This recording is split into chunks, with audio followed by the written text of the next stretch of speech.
Hey, I am really excited for this. I ordered a couple of artist editions recently, and I ordered three of them, and all three of them showed up at my doorstep on the same day. And we're starting with this one, John Byrne's X-Men. I got the Jim Lee one and the Todd McFarlane Spider-Man one. And if you've been watching my channel for the entire time, I've actually already reviewed the Jim Lee X-Men one and the Todd McFarlane Spider-Man one way back on my channel. One of my buddies, he's got them, and I went over and visited him, and we've already done a flip through them on those other two. I am definitely going to be doing them again on my own, now that the channel is a year and a few months into my channel, and it's been a year at least since we did those. But you know, now that I've got them on my own, I want to showcase them again. I just want to show them again, just go through them, because these artist editions are just so great. But we're going to start with the one I haven't reviewed yet at all, John Byrne's X-Men. This is kind of before my time in terms of when I started reading comics and was getting into the various different things that I ended up liking a lot. I think I started reading comics in 87, 88 at the earliest, but that even might be too early. It might be in 88, 89, something to that effect, just before the guys who eventually became the Image founding fathers, just before obviously before they formed Image, but while they were coming up. And I didn't know most of them until they started getting really popular. But the John Byrne X-Men stuff, obviously I knew about X-Men, and I've reviewed on my channel, if you've been watching, classic X-Men that were reprints of the original Uncanny X-Men issues.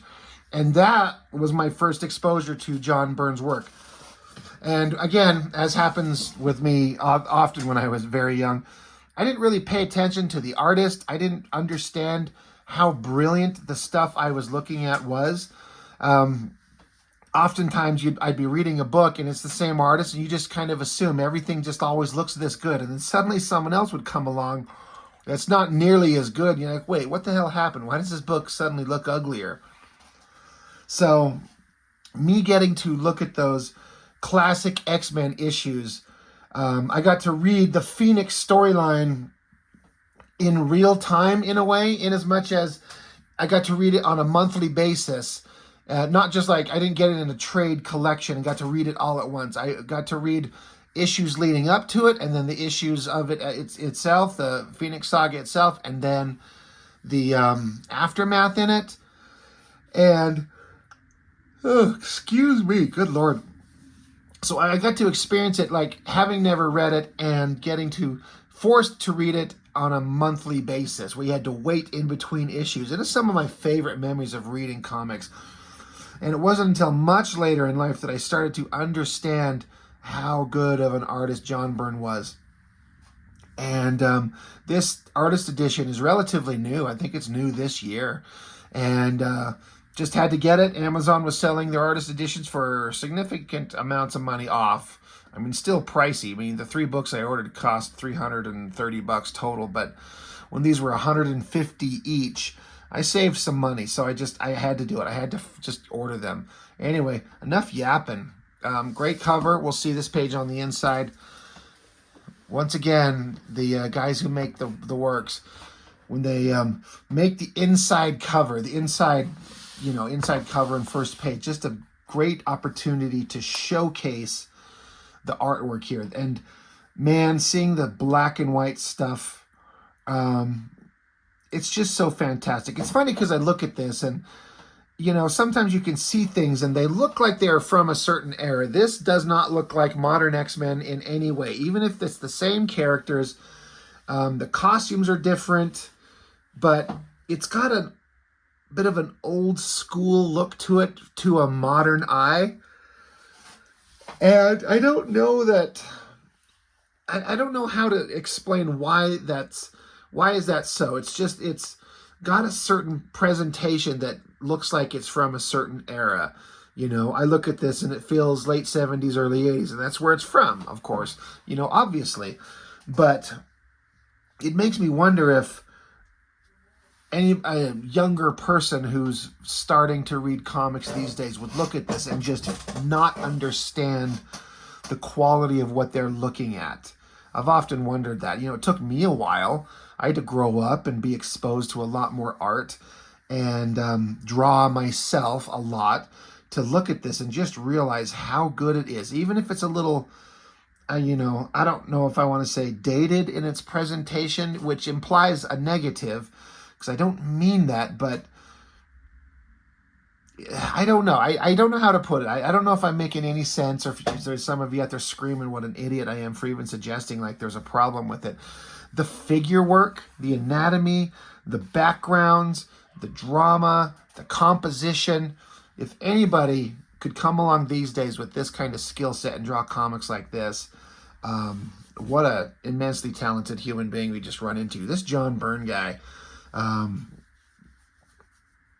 God, he's good. He's just amazingly good. What you'll notice, I think, as we go through these pages, is that one of the things about him, if I understand correctly, he did a monthly book forever, for long, long stretches of time. And when you see the amount of detail that he puts into every page, there's backgrounds on every page and every panel, almost 100% of the time. There's obviously going to be one or two exceptions. But to draw a team book with all these characters, all these body types, all these costumes, and all the adventures, and all the locations, all the settings that they're in, and full backgrounds everywhere, that he's doing this on a monthly basis, it's kind of unbelievable. Like, it's just mind-blowing. There's just a front little kind of introduction from John Byrne himself. So I wanted to just read this because I think it's kind of interesting, and it'll be a good way to start the tone of the book. It says, "Where to start? I wore a younger man's clothes to crib from Billy Joel. My heart was pure. My talent, well, I had a long way to go." He says, "Right now, let me back up a bit. Chris Claremont and I had been working together on Iron Fist and had done a black and white one-shot with the embryonic Star-Lord. Fans liked what they saw. One such fan was Archie Goodwin, who also happened to be editor-in-chief at Marvel. In the first-time collaboration of myself and Terry Austin, Archie saw the heirs apparent to Dave Cockrum on X-Men." And then he says, X-Men, Marvel's red-headed stepchild, always a bridesmaid, etc., etc. That would change, but not for a while. Contrary to the mythology, X-Men, later Uncanny X-Men, was not a huge hit while I was working on it. In a podcast some years back, I was asked when I knew X-Men was going to be a huge hit. I said, when Paul Smith started drawing it. So that's kind of interesting. I just kind of assumed it was a big hit while they were working on it, but maybe it was one of those things where it was still building to its absolute heights. He continues, "But back to the before time, I had made it known I would not be happy if Dave Cockrum left the book and it was not offered to me. Something about the halls of Marvel running red with blood. So it was offered to me, and not for the first time in my short tenure of the House of Ideas, I found myself being dropped into the middle of a story. The Shi'ar, Princess Lilandra, the M'Kraan Crystal, and I don't know what these names, MODT and JAHF, Moat and Joff. I don't know. I have no idea who those are. My own modest contribution to what was otherwise entirely Chris's baby." And then in parentheses, he says, "that too would change. It took a while for me to really make my presence felt in the actual storytelling, but eventually I asked for, and got, co-plotter credit. I came up with more and more elements for the stories. Many times Chris wrote against what I had plotted. Tempers flared, tensions rose. Eventually, the marriage ended. Chris got to keep the kids. They were his anyway from a previous marriage. But the Fantastic Four were waiting for me with new challenges, new excitement. The X-Men moved on too and achieved a modest success without me." And in parentheses, he's like, ahem. Couple of final points. Sometimes when people ask me what I would have done differently, two things spring to mind. First, when Chris told me he and Dave could never really figure out what to do with Wolverine and were planning to write him out of the book, I wish I'd just said okay. And when editor-in-chief later said he had changed his mind about the end of the Phoenix Saga and Chris and I had produced it and wanted Jean Grey taken to a prison asteroid or to be horribly tortured for all eternity, again, I wish I'd just said okay. Think how different the whole comic book industry might be today. So there's some really profound, interesting statements that went on there. One, I guess I knew a little bit, but I didn't know exactly for sure how much of a storytelling or story credit that John Byrne was supposed to have gotten in this. And he's saying he's pushing hard for that. And he kind of demanded and got co-plotter credit. So he's got a big hand in some of the stuff that was crafted here. Then he moved on to Fantastic Four and had a big run there. Saying that also Claremont and Dave Cockrum could never figure out what to do with Wolverine. We're going to write him out of the book. That's shocking to hear, considering how popular Wolverine's become and how, I guess, unpopular or uninteresting, at least the creatives found him to be at the beginning. And Byrne saying he wishes he just said okay, like write Wolverine out of the book. So does that mean he got sick of the character? I really don't know. It's really interesting. And especially most of us know about the storyline where with the Phoenix, and they were not going to have Jean Grey die at the end of the Dark Phoenix saga, just have it wiped out of her and taken out and just moving on, and I think have her mind erased. And editor-in-chief guy was like, she needs to be punished for what happened on some level. And they ended up having her killed, but then they were like, have her taken to a prison asteroid or horribly tortured for all eternity. And John Byrne wishes that's what they did. To me, that's really interesting. So anyway, some very interesting information that he throws out right there. So let's get into it. So all issues 113 to 143 are co-plotted by Chris Claremont and John Byrne. All scripts by Claremont. All inks, unless otherwise noted, are Terry Austin. And that Terry Austin combination with John Byrne is really interesting. It's such a clean, slick, beautiful kind of combination of the work of penciler and inker. So, as with these artist editions, these are so pretty because it's just taking those original pages and scanning them as they exist right now. With all these pen lines all over it, there's like blue Bic pen. You makes you wonder why. It seems like back in the day, like this copyright right here on the front of this page, this copyright 1997. I mean, that's the year I was born. It's interesting to look at a piece of this amazing artwork that I'd be looking at 47 years later, and it was made the year I was conceived and born. And these concepts of these X-Men have been around all this time and even before. Just they're older than me. I'm starting to feel like an old man. It's just really interesting. But it also feels like, and I'm sure some people have some information on this that could comment and kind of clarify, that there was a time when, at Marvel and probably a lot of these other companies, the original artwork was not revered as it is today. It was just product. The artists produced them, Marvel took them, and then, there's stories out there of them keeping pages from Jack Kirby. These pages that would eventually become, worth so damn much money were just things they'd throw in a drawer and just tuck away forever. Some of them probably got thrown away. Who the fuck cares? They get chopped up at the corners. They get written on. They get treated like once the artwork is created and I think photographed is how they do it. Take a picture of it and somehow, however the printing process was done. This shit wasn't revered as anything with any kind of value, and it was not considered work that belonged to the artists that created them. It belonged to Marvel. You made the artwork, it's ours, we'll do whatever the fuck we want. And if what the fuck we want includes chopping it up and throwing it in the garbage, that's what we're going to do, which is shocking to me. But that's just the era. I don't think, there was any kind of consideration that the fans would be interested in the original work. and wanting to own it.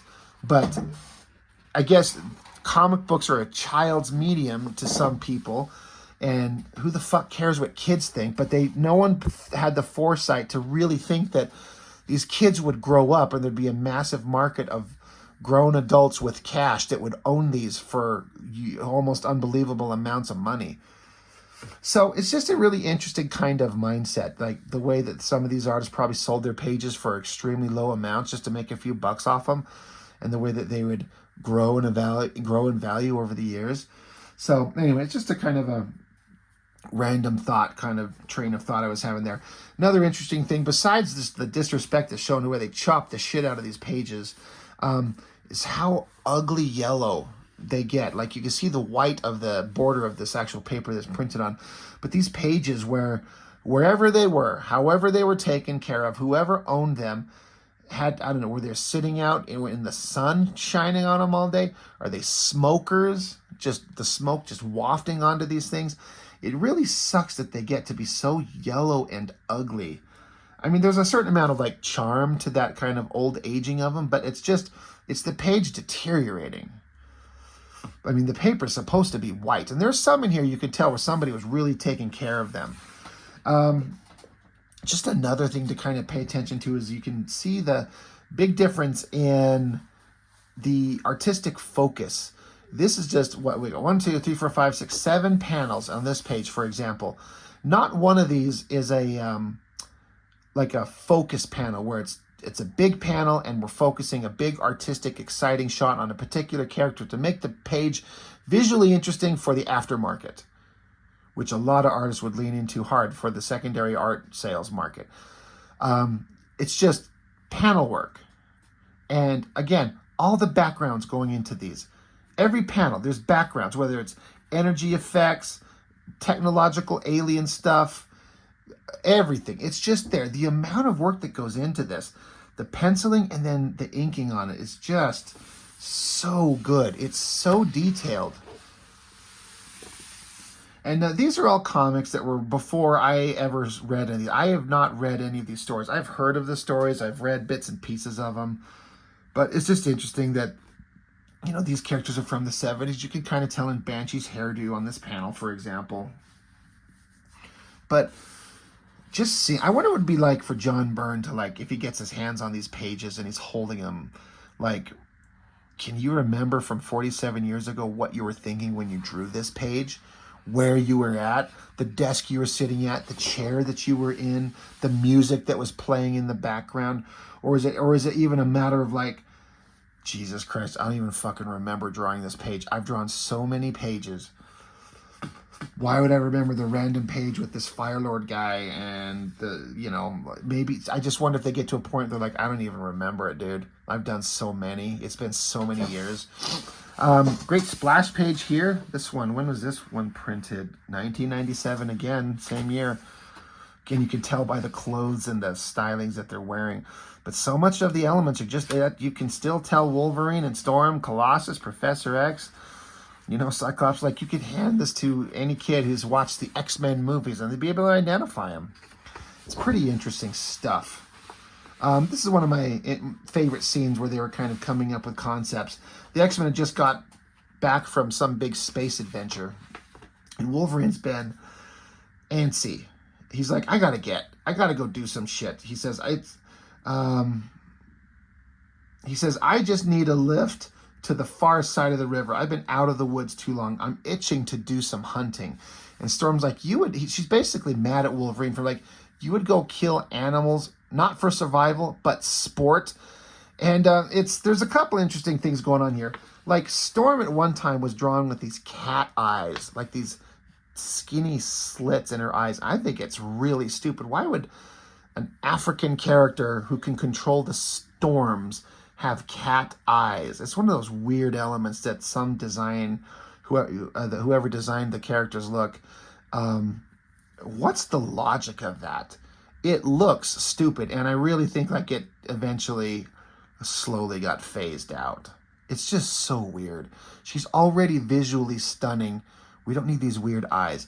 But anyway, and then the dialogue, the way that it's written, Again, I've talked about Claremont's got such a very specific way of his character sounding, and reading him in X-Men kind of fits, but you read it anywhere else, you're like, this just sounds like Claremont's X-Men run. But anyway, Wolverine's response to her is, even if I would, broad, what flaming business is it of yours? So, just call Storm a broad. Like, dude, kind of makes Wolverine a douchebag. But I like his response. He's like, I said hunting, honey bunch. I said nothing about killing. It takes no skill to kill. What takes skill is sneaking up close enough to a skittish doe and touch her.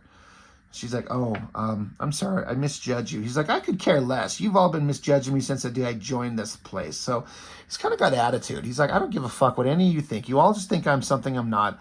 Like, y'all go fuck yourself. I ain't going to kill. And so then it gets into that, where he's sneaking up on the doe. And then, of course, we get this storyline where James Hudson, the Canadian superhero, shows up. You know, those are some big storylines that I didn't ever get to read in real time. In fact, I still haven't. But, again, just look at the amount of work on these pages.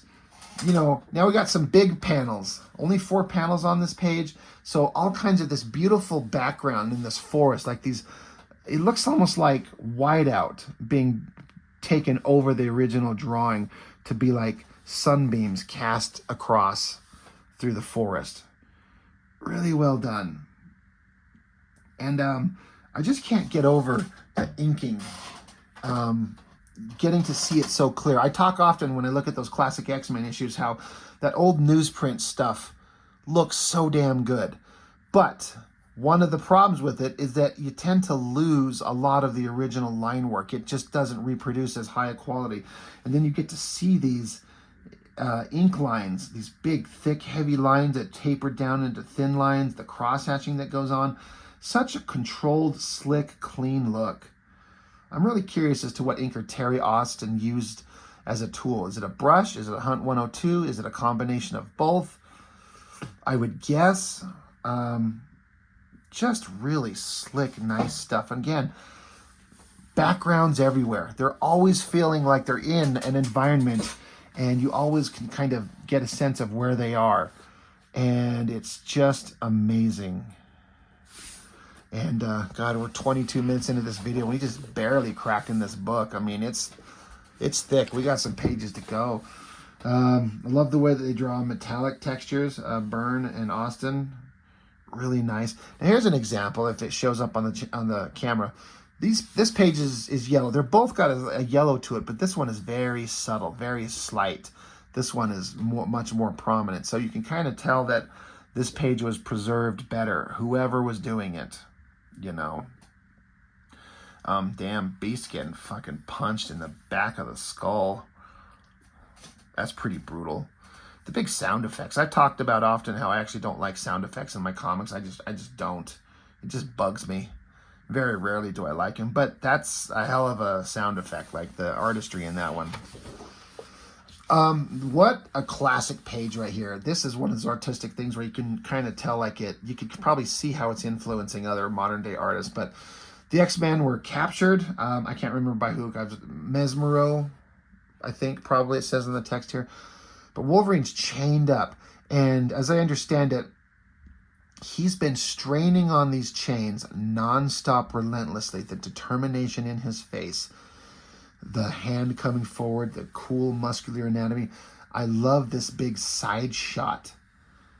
And then he finally snaps the chains just because he just kept pulling on them so hard.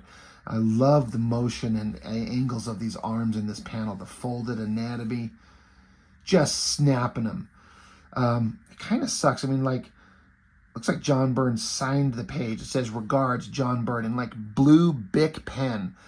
I don't know. I don't know if I'd want them to sign it on the front of the fucking page. Like, sign it on the edges. I don't know. I guess it depends.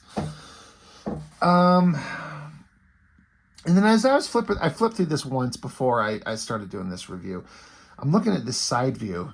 And I don't know if you're watching Chuck Gibson, Mr. former inker for Image Comics and some other studios, and I see some of the ink work in here, and some of it, I feel like I see an influence of Terry Austin's inks in Chuck, your work, and maybe I'm just imagining it, but something about kind of these chunky shapes that are going on in the inks here looks like some of the stuff you've done for me that I've seen you do. And so I'm just wondering if that's true, because I know you're a fan of the old Uncanny Byrne era X-Men, you know. So I don't know. I just remember seeing this panel. I'm just like, God, I kind of feel like I see some Chuck Gibson in that. So I'm kind of curious if that's actually accurate. So yeah, just more amazing pages. Another one that's more well preserved because it's not quite so faded. Magneto, what a reoccurring theme in the world of the X-Men. Just nonstop Magneto all the time. That's a great shot right there with that great mask design. Holy Lord, is that cool looking. I mean, and that mask design has remained pretty damn consistent. I mean, I've seen Jim Lee draw that damn thing years later. So sometimes when you nail the perfect design, you get it. Like, yeah, yep, this is the best design we'll ever get. And again, the backgrounds tilted, you know, off kilter here, and then an elevated shot looking down with all the details on the table, a lamp, a window, shutters, and then an outside shot of weird alien spaceship thing, and then the I'm guessing the X Mansion, just the architecture of the structures. You really got to be good at what you're doing to be able to draw it this accurately, this detailed, and this fast. Another kind of yellowing page, but that's fine. We can still see the great work going on in it. Lots of energy and action and movement. As always, the X-Men are always fighting Magneto. It's just non-stop. That's one of the kind of more unbelievable elements, story-wise, from kind of corporate characters, is you can't really change them because you always got to reset and start over. So the X-Men will be fighting Magneto forever. And anytime you have a storyline where someone has a kind of a change of heart, it always kind of gets reset. Great shots. I'm loving the way that they're drawing this mask, especially when it's heavily shadowed and you can't see Magneto's face, just the mask itself. That's a really neat design element. Great energy. I mean, just seeing these energy rings makes me think, is that Havoc's energy signature, or is it blasting from here? And I don't know. Looks like some maybe knife, like a razor blade scratching away the ink on some of that there. Again, drawing a team book, I keep going back to the amount of backgrounds, the amount of varying characters of shapes, sizes, costumes, body types, male, female, and just so, how many figures are in this panel? 1, 2, 3, 4, 5, 6, 7, 8, 9, 10. Like, a team book has got to be something just so hard to do. This panel here with Banshee flying and then this giant lizard creature. Look at the organic way of these claws and the shadows on them, the nails. It looks so dang good. Wow, what a great panel.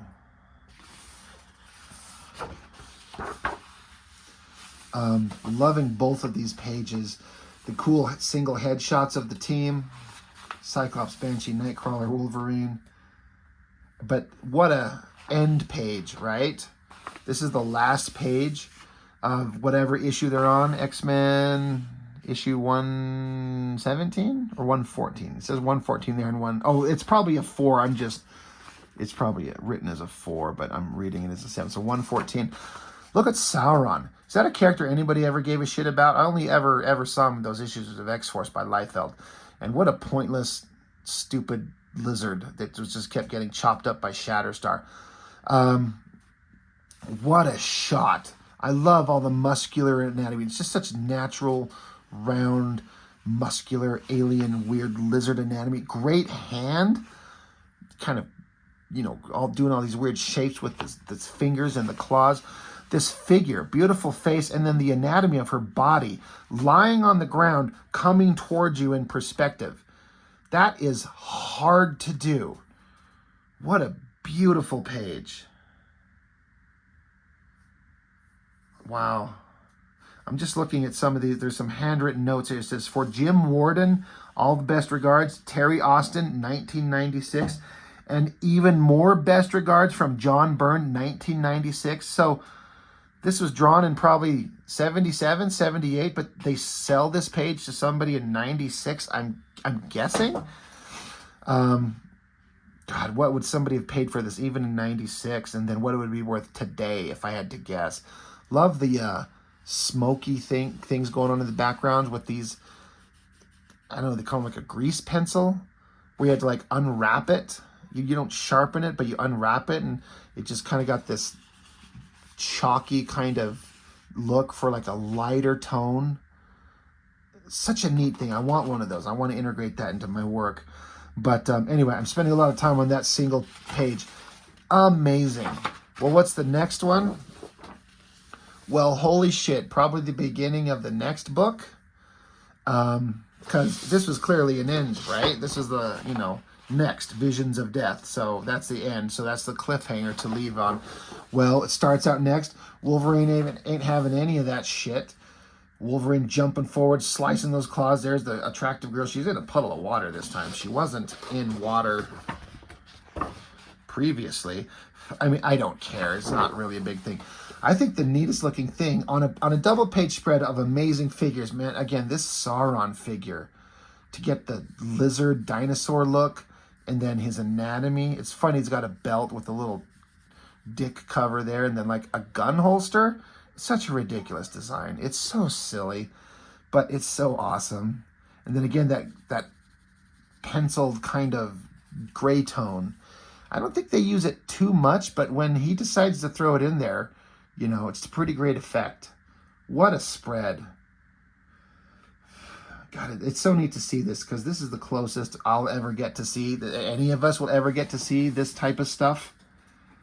And it is in its truest representation.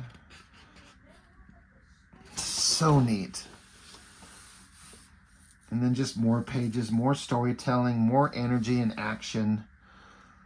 Another very, very yellowed page. God, that's gross. I don't know. I want to go back to this double page spread real quick. Yeah, I'm just checking. Like, they're always chopping the corners off. I think it has to do with something with the way they reproduce the pages. They had to chop them at the corners for some reason. Did anybody ever draw a Nightcrawler better than John Byrne? Like, ever? I mean, I don't know.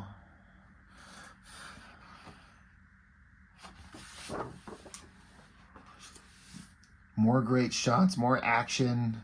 Cyclops blasting. I like the way that he draws his visor with these lines under to give it kind of like a mid-tone, probably a zip-a-tone under there. Wolverine coming down on top of Cyclops. Man, these guys always hated each other. Cyclops having to blast them away. I feel like that's probably happened a couple of times. Whatever this crystal figure guy is, really interesting way of these sharp angles. And then this crazy sci-fi, planets in the background, a sci-fi city. Such neat looking stuff. I have no idea what that story is. I've never read that one.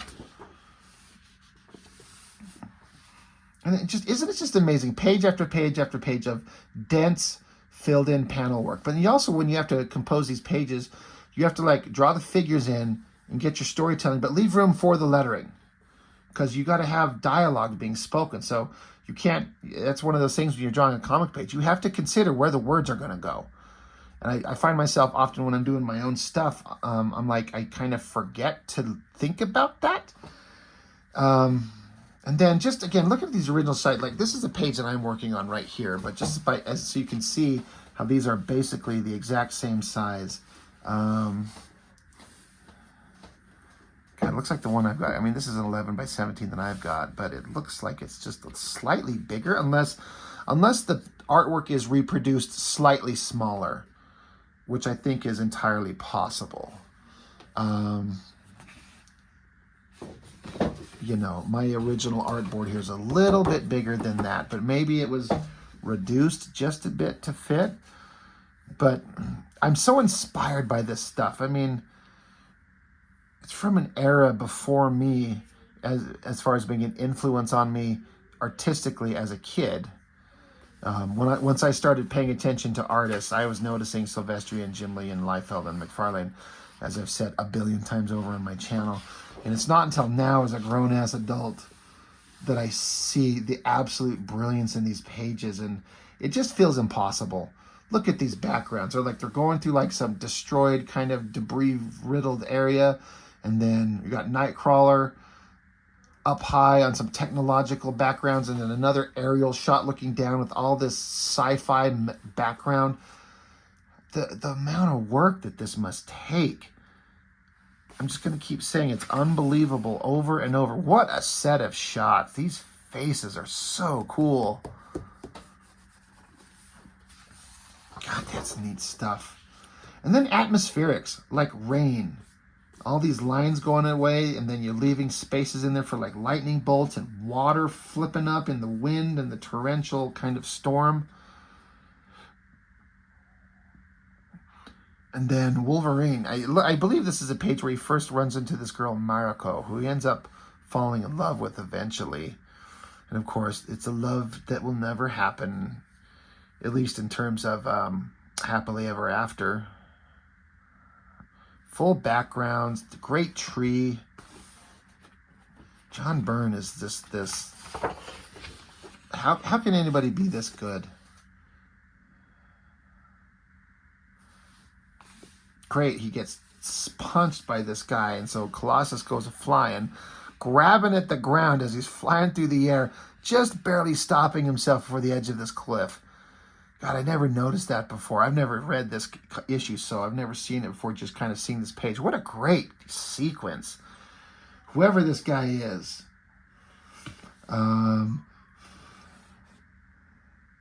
Just sending Cyclops, Colossus, Jesus. Just flying again, just digging his hands in to stop himself before he goes going off the cliff into the water. Great storytelling, great inking, great textures. God, I'm loving that page a lot. Holy crap, that is cool. Holy shit, was this page in a fucking fire? Look how yellow and ugly that is. Like, as compared, like this page here has got a slight yellow to it, just a subtle one. But compare that. Holy fucking Lord. Ugh. And what's the interesting thing is, like, there's no pulling that out of the original artwork. Like, I couldn't imagine there's any way for that to happen. Once it gets that yellowed, it's done for, right? It's just that way forever. Let's see. April of 78. So we're still in the late... I'm just a 2-year-old baby when these books are being made. And this... Here's what's awesome. So I'm 47 right now. This is published in 79, so I was 2 years old. And John Byrne was alive and drawing this masterful level of work at this time. And as some of you might know, he is drawing on his own. I don't know if he's done but he's been producing on his own over the last couple of years new pages in pencil of X-Men that he's doing on his own just because he wants to, where he continues the story from some point, I'm not exactly sure where, but it's this version of the characters, the way he wants to do it, just on his own, just because he wants to. And the pencil work looks exactly as good as this stuff ever did, you know, if not better. And he's just doing it just because he wants to. And he's how old now? I don't know when he was born. I'm going to guess he was in his 30s at this point. So he's 70-something now, I'm guessing. Still working hard. Like, it's just shocking how good they were here. Giving full credit to John Byrne pencils and Terry Austin's inks. That's that thing that makes the kind of the unique combination. I've seen John Byrne ink himself. It's never been my favorite version of his work. It certainly looks good, but it's not my favorite. But, yeah, what did somebody fucking shit on these pages? Coffee stains or something? That sucks. Interesting textures in the background. I wonder whoever kind of comes up with those textures are really neat. See the image guys try to pull that shit off all the time. Oh, it's nobody's favorite super team. Alpha Flight, Aurora, Shaman, Sasquatch, Northstar, Vindicator, Snowbird. Yeah. It's interesting. It says down here, John Byrne wrote, it says, to Jim, someday you'll be half as good. It makes, is that to Jim Lee? I know there's more than one Jim in the universe, but when I see an X-Men page and it's John Byrne writing it to Jim talking about art, presumably, I just wonder if that's a Jim Lee kind of thing. So Alpha Flight, they really tried to make that happen, and it seems like they would peak up little bits and pieces in terms of popularity and relevance, but it just never happened, you know. Here's a nicely well-preserved page. Look at the clean, god damn, that is nice. Clean white almost, not as pure white. There's still some aging to it, and that's fine. And again, you're sick of me saying this already, but look at how many panels and how many completely, totally detailed backgrounds.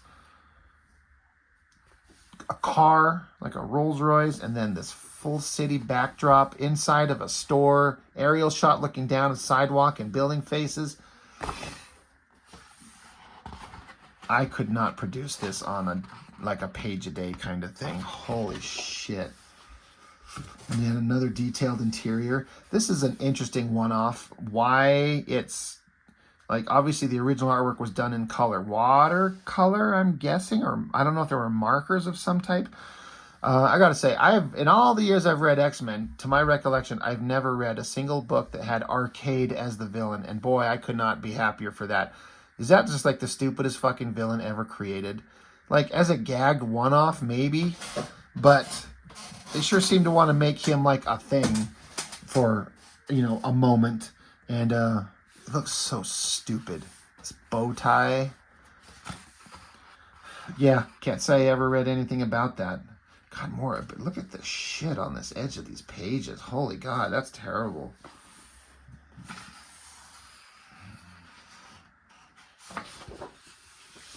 I remember kind of seeing this shot. Great backgrounds, great angle with everything tilted to the side.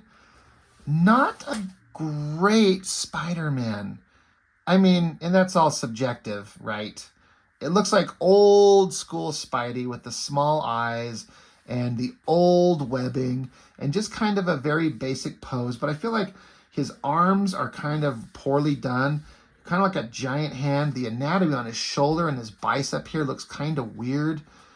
Like his hand is twisted this way, but it looks like his bicep. Like it's.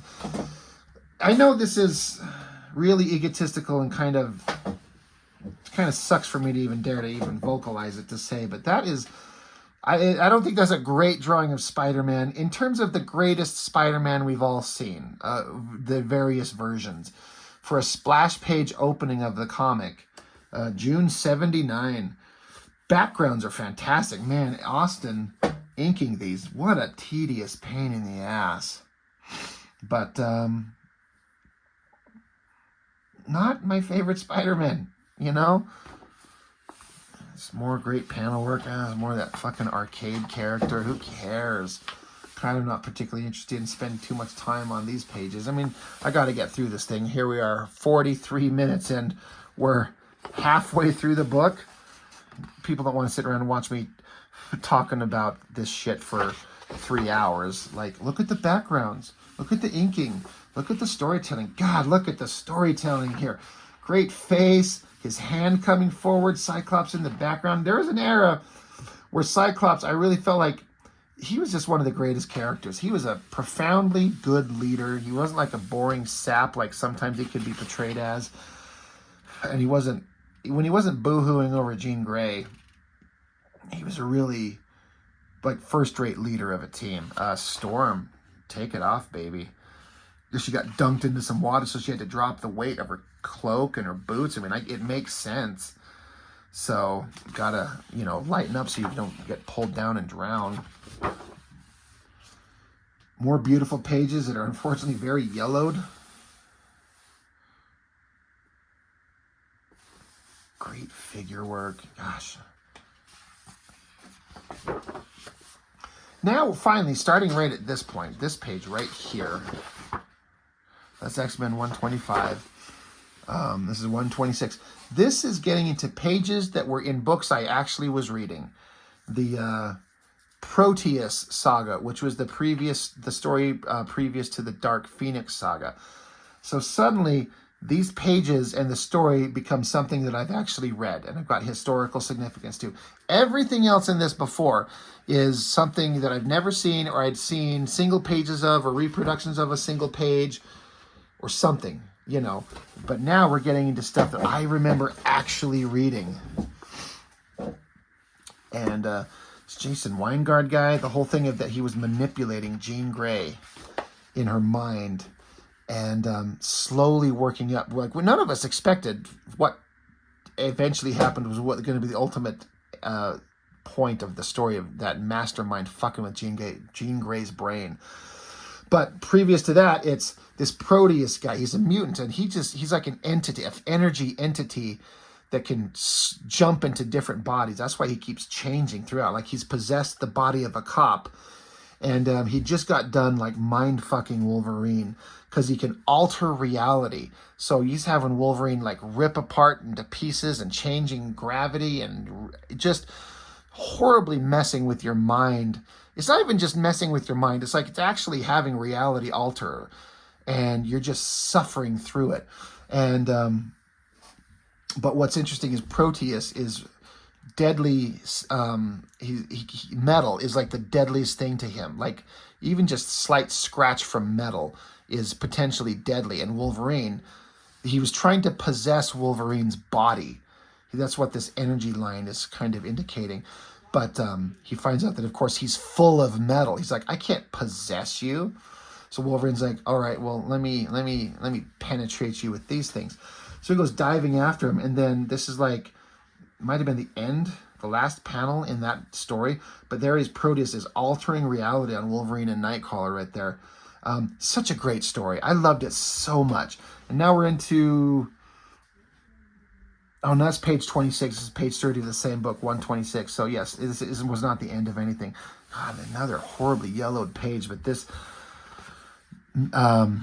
Proteus guy just changing all reality. Like, he switches gravity, so it, like, makes gravity not be down but off to the side, and sends her flying off into the ground. It's kind of hard to explain. It's just one of my most favorite stories ever. These pages, the aftermath of all that, Wolverine's about to snap. Wolverine's kind of gun shy, and Cyclops had to snap him out of all the mental manipulation that Wolverine just suffered. If he doesn't snap out of this now, he might never recover. So it's one of my favorite story points. So Cyclops starts egging him on and calling him out, and he gets Wolverine off his ass and popping his claws and getting engaged into a fight to just, again, to snap him out of the torture that Wolverine was put through. I love this whole story point. I went through these in the classic X-Men books that I reviewed. It's just so neat to see these pages. That great shot of Storm, like the black background and her hair just kind of fading into this energy look with the lightning coming from her hand or whatever.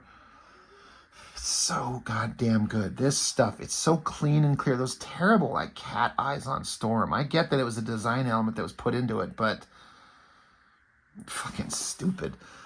But that aside, just great details, great faces. December of 79. Yeah, 10 years later, I'm reading this story in classic X-Men and just loving it. It's an interesting idea to take books 10 years later and just reprint them and put them back out there, you know, on a monthly basis, and just start making money on them again. I mean, why not, right? That Proteus saga continuing. He's now possessing a different body. This is the end of the character. Who would have ever thought Colossus would have been the deciding factor? Because now Proteus, his human figure had been obliterated. Now he's just this glowing energy figure right here. And Colossus is like, I can hear you, Butcher, in my inside my mind laughing. But he's like, you shouldn't have given me a chance, because I can turn from my human form And then this great panel of this energy crackle as he turns into Colossus. And again, Colossus, obviously full metal body, slams his fist into the energy body of this Proteus guy, who's the only thing that can hurt him is metal. It's unfortunate the subsequent page is not in here, because it's a great big, like, half-page long skinny shot of just this energy exploding and Colossus just saving the day. Really awesome. I love these 3 panels. The look on his face in human form, the transition, and then the metal version of him, and the great anatomy and the metal texture. So fucking good. And then the wrap up to that story, that's like the end of the last issue and the beginning of the next. You got Banshee, you got Multiple Man.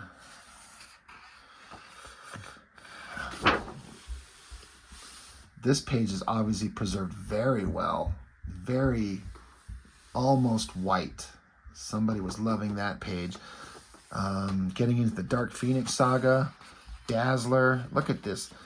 I don't know if it shows up very well, but this whiteout almost looking stuff. It's like they draw these blast lines and then you come back on top of it. Probably some circle template or maybe just drawn by hand. I don't know, but these circles to kind of represent Dazzler's energy effect. Jeez.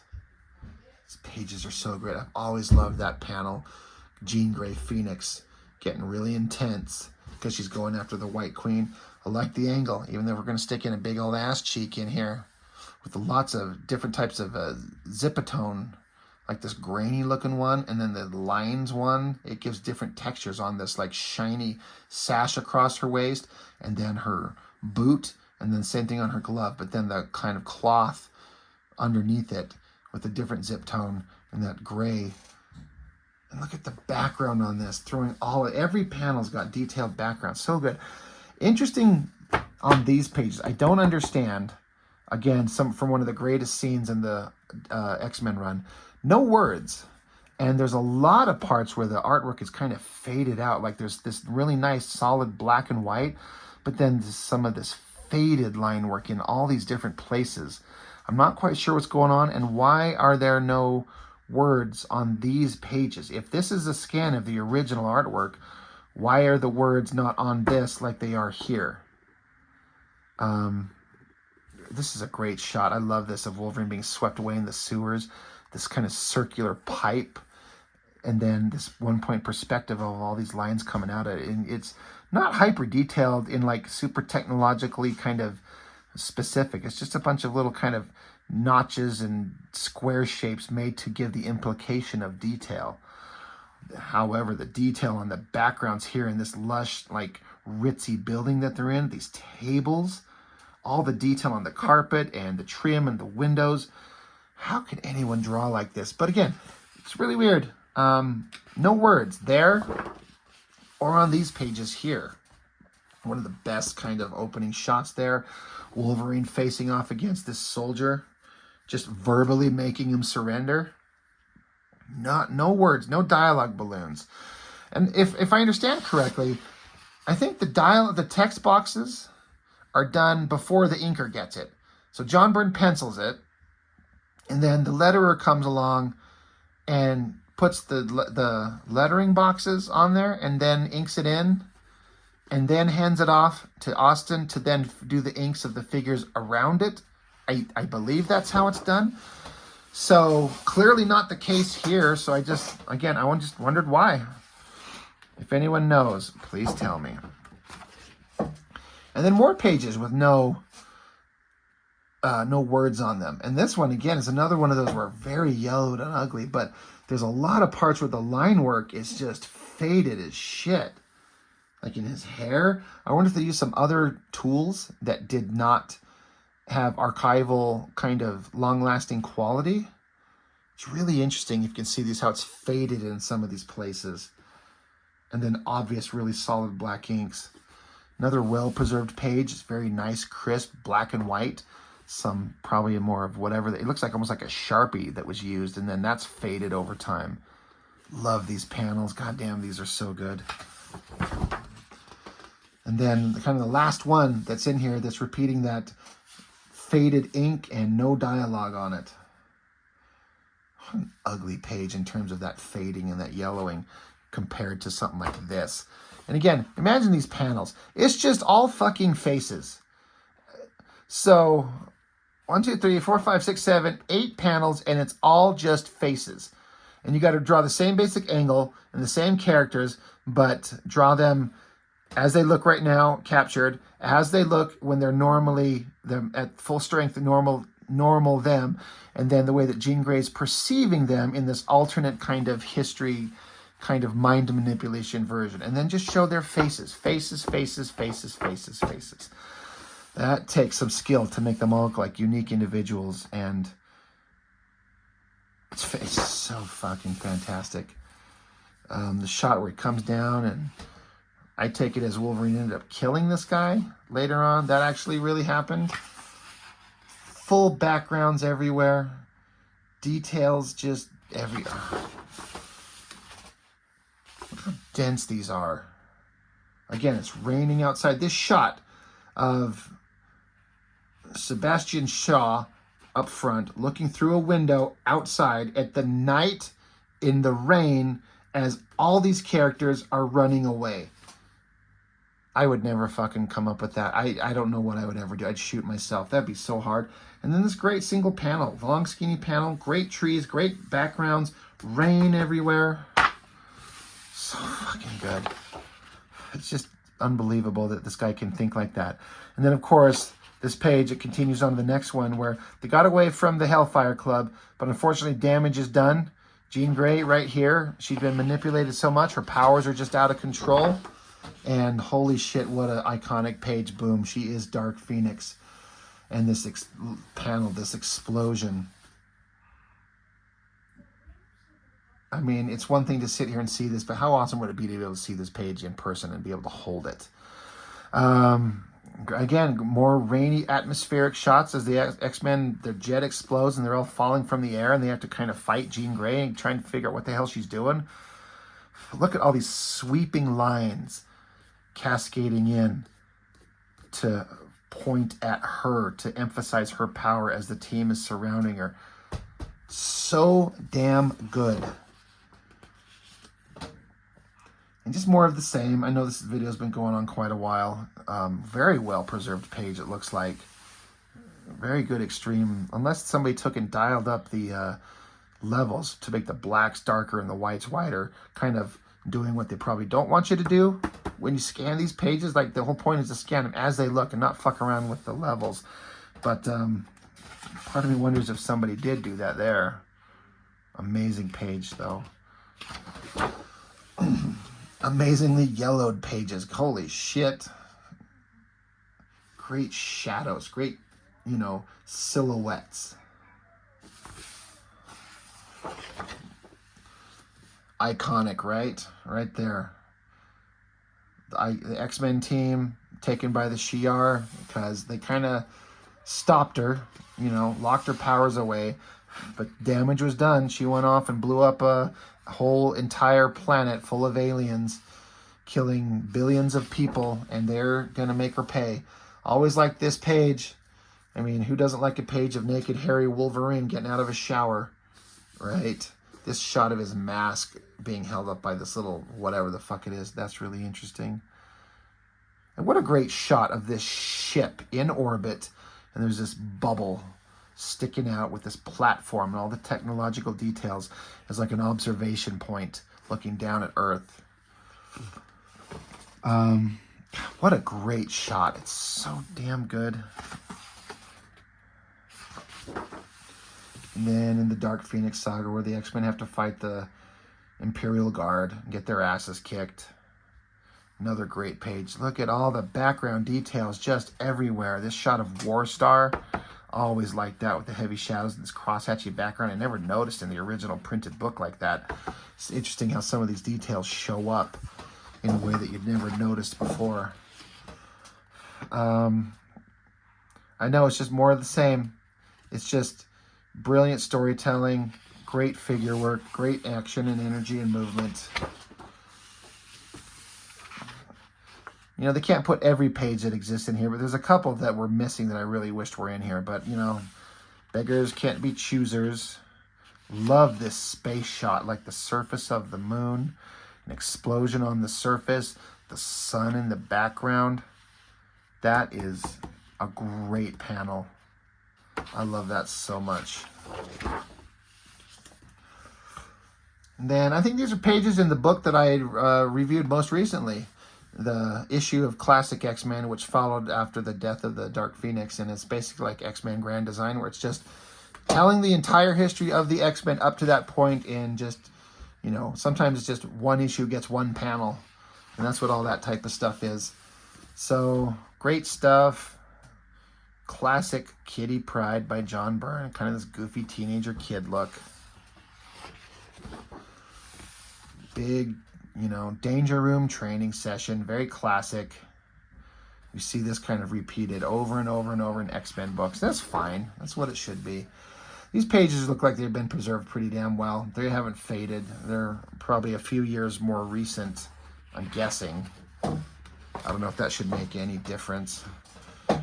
The Wendigo. I remember thinking that character was so kind of boring looking until McFarlane drew him, but I've got that book. I've got that artist edition. We'll be looking at it soon enough. Pretty damn good, obviously, but McFarlane kind of defined for me forever what Wendigo should look like. And while this is awesome because it's John Byrne doing amazing work, not my favorite. Great shot of Wolverine stabbing down into him. All those shadow shapes. Anyway, I'm just kind of zipping through these as we get going. Man, if this is how this original page actually looks for real, somebody preserved the hell out of it, because it looks almost flawlessly black and white, like the white is as white as the new printer it's printed on here. Great page. And then just to compare it to that, that's really interesting. But yeah, just kind of zipping through these to get through it here. You know, we've been here an hour. You guys have probably had enough. Just unbelievable work. And it's just interesting to kind of, like, you know, read up on the history, and including that opening text that John Byrne himself wrote. It kind of makes it feel like he didn't enjoy his time. And that's probably an exaggeration. It just feels like they're kind of implying that Byrne and Claremont didn't exactly get along. Byrne was invested. I mean, Claremont feels like these were his characters, and they should be, you know, in a way, because he made them what they are. But once Byrne comes along, and these stories that they did, he absolutely had a hand in it and deserves the proper credit. But if you're always kind of fighting each other for control over what you think is the best possible version of the story to tell, that's not a fun working environment, even if you're creating arguably the best comic of its era. Like, was there any book better than this at the time? I mean, that's subjective, of course, but God, you've got to have this up there in the top 5, right? Top 3, maybe. What a great spread of those characters. God damn, that's awesome. And, you know, like we were saying, it sounds like Byrne didn't, like, he was kind of like, I'm ready to move on. I got some shit to say about the Fantastic Four, which I think he went on to do a huge, huge run.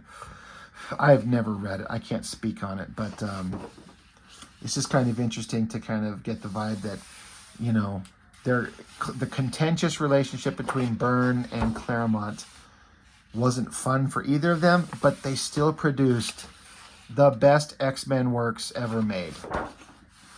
So now we're getting to some covers. That's a good shot. I love this pencil drawing. Seeing that type of stuff, god damn, is that neat. Like, it makes me want to draw. Great pencil drawing by Byrne there. A panel of an unused page where they changed the storyline around somewhat. And so we go through all this effort to pencil this. This is one of those magical things. Like, I've always wanted to see what the pencils look like before they ink it. Now, even though this was never actually finished in the actual comic, you can see the way that John Byrne would draw. And I'm like, did he light box too? Because it doesn't look like there's any underdrawing, any sketchy kind of construction lines going on. So I imagine he must have had to done that. It's so clean and clear. Absolutely amazing looking stuff. And then some story elements, a couple pages. I guess this is an alternate version of the ending of the Phoenix Saga where she didn't die. They were just going to, like, wipe out her memories and make her a void. something to that effect, and before they had to change it. So this is like the untold end of Phoenix. And then more covers. Great covers, of course. That one's fantastic. I love the use of Zipatone on Storm. It looks so good. Great shot of Wolverine tearing into those soldiers. Both of these are fantastic, but that Black Queen version of Jean Grey going up against the Hellfire Club. But that shot right there, I mean, I like seeing it without, like, they didn't put any of this cover, you know, text on this. It's just left alone for whatever reason, however that was possible. What a beautiful page, just like we were talking about the cover of this book. Absolutely iconic, mimicked and copied and swiped and homaged a million different times. I don't know if this was the first version. It's the only one I'm aware of as far as the start. I'm sure it's been done similarly before, but I feel like this is the one that makes people just go, I'm going to do a version of that. And it's really good. Like, Jean Grey's body looks appropriately like limp and lifeless, and the pain in Cyclops' face, the shadows, stunning, so good. There's another one that's been ripped off a goddamn billion times. All of it's just amazing work. That giant ass hand. And then, yeah, there's that double page. I mean, I wonder where this was used at. It was just like a cover. Interesting. Anyway, that's it. So we've been going just over an hour. So again, if you've made it this far, thank you. I appreciate it.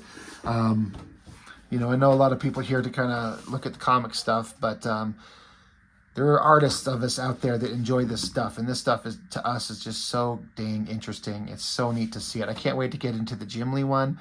Again, like I said, I did it once a year ago, but we're going to revisit it. And the Todd McFarlane Spider-Man one. That is, they're both so good. And that's it. John Byrne's X-Men, you know, for me, very worth it. They're kind of hard to store because they're so big, and I have a lot of limited space to put things, but I had to get them, had to have them. You know, I kept staring at them for the last year, just like, I want my own, I want my own. I'm like, finally, fuck it, do it. You know, I sold some art, and I'm like, you know what? I'm going to spend that money. So anyway, John Byrne's X-Men Artist Edition. Amazing book. Can't recommend it enough. So I hope you enjoyed this. I hope it was not boring. You know, I know it's just me just ogling it, going, oh my God, look how good it is. But it's so good. So anyway, that is all I've got for now. Thank you for joining me. I'll see you next time.